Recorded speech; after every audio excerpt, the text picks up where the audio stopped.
So I've never actually thought about this, or more like I've thought about it subconsciously, but I've never sort of like said it out directly. But in my heart, I know that, to be perfectly honest, most of the things I'm doing is to try to get a girlfriend and like someone that will support me, and then like build a family and have like a stable, like be stable financially. Like it sounds so fucking basic, but I guess that's like the main thing that I'm driven by, which like seems so lame right nowadays when everyone's just fucking smoking a cigar, like lying like a fuck boy, and like I don't know what the fuck they do, bro. Like do all those degenerate shit, and it's, I mean, the end probably justifies the means, right? If that's what motivates you to wake up and do work, then go ahead. But personally, for me, I don't know. I'm just very sentimental, and I value stability a lot. Although I do have an anxious attachment style, but that one with effort and sort of more knowledge on this and how to handle it, yeah, I probably also can become have a secure attachment style, but that's for another day. And so it's a weird start to this video, but what it's really relevant to what I've learned today about having a dream customer avatar, which is basically how am I gonna solve a problem for my specific niche, which for now it will be high school kids in Singapore that are also struggling to study and learn just like me right now. So it's perfect, but it's I can't just say that and that be my whole like business. And so what I've learned is I have to identify like the dream outcome at the start, which is to study for a less amount of time and retain more information. And what I've learned is this is just like a conscious desire. Essentially the thing where if I'm going to a coaching call and I'm telling my problem to the coach, this will be what I say. But there's an underlying reason which is called like a primal desire based on this conscious desire. And that is to, obviously, if I want to get good grades, I actually value having a higher status or a higher ranking on the pecking order in school, or just to have or seem to have a high intelligence so I can attract a better partner, which may or may not be true, but that is my perception of things. And also to get respect from other people, because like I've been through that shit where people just don't take your words seriously. Maybe it's because of other things, but I do think that getting like a one digit grade on a chemistry exam and then you trying to discuss about chemistry with uh your classmates, I don't think anyone's gonna take your word seriously. So that is probably one point of it. And I think the respect thing is related to status, but I whatever.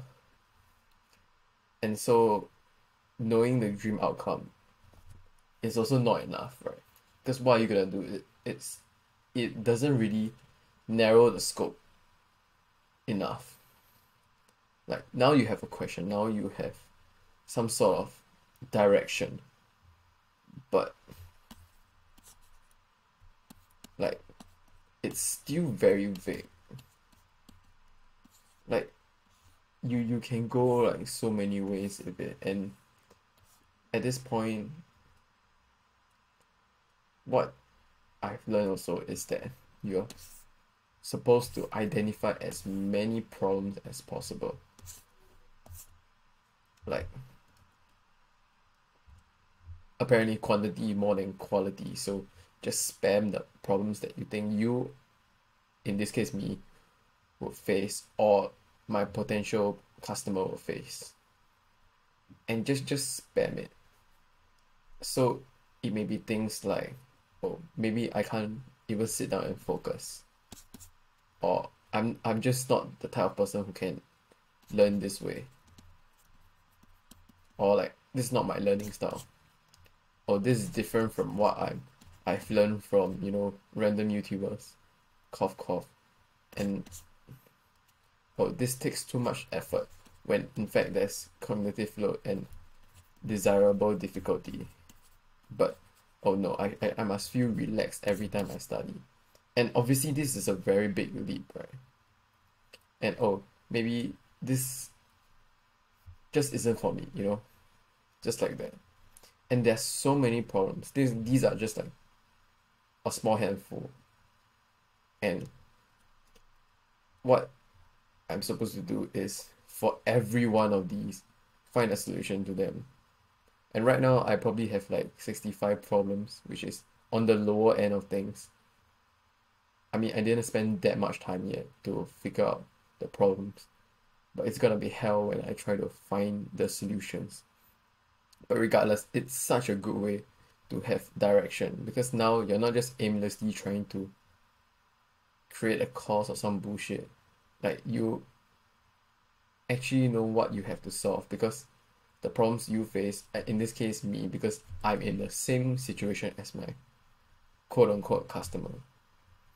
So by solving all of these problems, or as many of the problems that I or the customer will face, like wouldn't that be perfect? Like if there were no problems, like I solve every one of these, let's say, wouldn't my customer be satisfied? Or wouldn't they get the most value out of what I'm gonna create? And of course, I'm also gonna be repackaging a lot of old information that I've learned, which is why I'm trying to consume as much information relevant to these things, like shockingly mindset, productivity, and of course the learning course itself. I hope this is not illegal, but I'm taking like 10 million sources and then trying to condense that information into something that would actually target like these problems, because I feel like the individual courses target like one of or a few of like these problems very very well. Like I cannot up that game, but they are all, I mean, because if one person takes like the study course, but he doesn't necessarily take, let's say, the Sam Albans Consulting Accelerator course, and he'd be like, he couldn't sit down and do the work, even though he has like a high propensity to learn stuff. Like that means he will also not be able to study effectively, even though he like has the theory. Or maybe someone is very productive and very driven, but he doesn't know how to how to learn effectively. And every time he sits down to study for like very hardworkingly for like 10 hours straight, but he only retains like 10% of the information. It's very demoralizing. And if only he had the study course part. And so what I'm sort of planning to do is to bring all of these things together as I study all of them, some again and some for the first time. And some I will also need to do more practice. And on a side note, like practice itself is it's like such a big problem for me, and I think a lot of people, which is we like to take in a lot of theory, but we don't like to practice. And we get a false sense of confidence, like the Dunning-Kruger effect, and yeah, we move on to the course, not knowing that we actually fucked up like all the way back in the start, and now we have to go back and redo everything. And the fact that the course actually mentioned to not rush for like multiple times, and yet I still rushed. Like I didn't rush the theory, but I rushed in the sense that I didn't practice, so it's still rushing. And I think if this is one of the things where I want to find a way such that people actually can be more consistent in practicing. Like the course actually mentions you need to have at least at the start it's 1 to 5, where this is theory and this is practice. And probably also like the feedback, which is also another problem because it takes like 3 days at least to get a response. And then you ping the coach like 10 million times because everyone's busy and there's like too many posts. And when you reach the higher stages, it's like 1 to 40 ratio, which is hell. Like I mean, they did find a way to try to curb this, which is through COBs, marginal gains, to like not to like see the progression in the maybe it's smaller than 1% progression, but you still see progression because it's very difficult to progress it. And this is like to reflect, and then you get feedback, which is such an effective method. But okay, actually, it's just this part. It's such a pain in the ass to have to wait for 3 days and to get feedback. But for now, I really can't think of any other way. They also have like quite a number of coaches, so it's yeah. How do you even cope with that? Especially a large number of students who are curious and have so many questions, so many good questions, but yet since each person is unique and each of their problems are like a case to case basis, they cannot really give a general answer to the people, and they have to look through the work they send out or send to the feedback place quite meticulously. And yeah, so that will be one very big problem that I want to solve also. And I know this looks like I have no idea what I just drew, but yeah, just wanted to make a quick video. And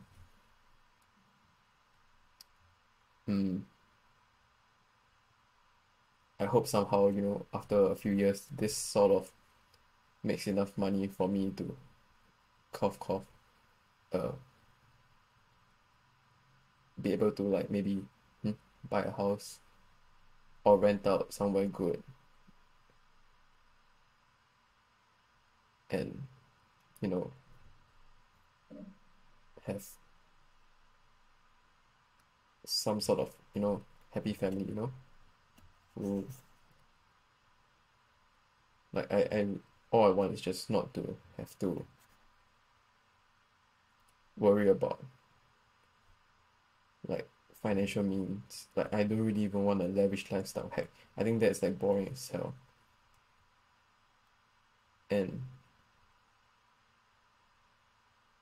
I really don't know. Sometimes it's like you've lived a life where all they care, like your parents, everyone around you just cares about like the stupid shit and like the stupid little amounts of money saved instead of like enjoying your life.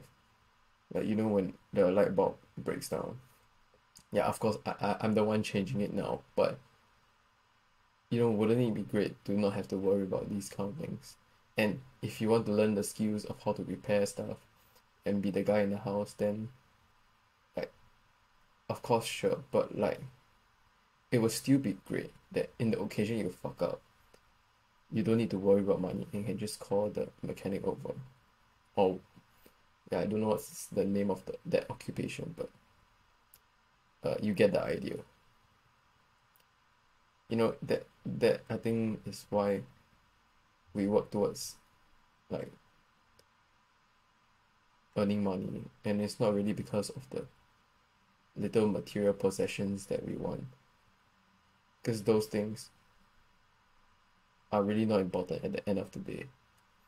And it's rather the how you use the money to make meaningful experiences for your loved ones. And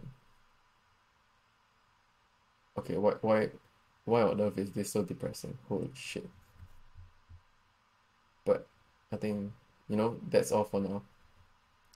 And I wish everyone good luck on their pursuing their dreams and shit. And adios.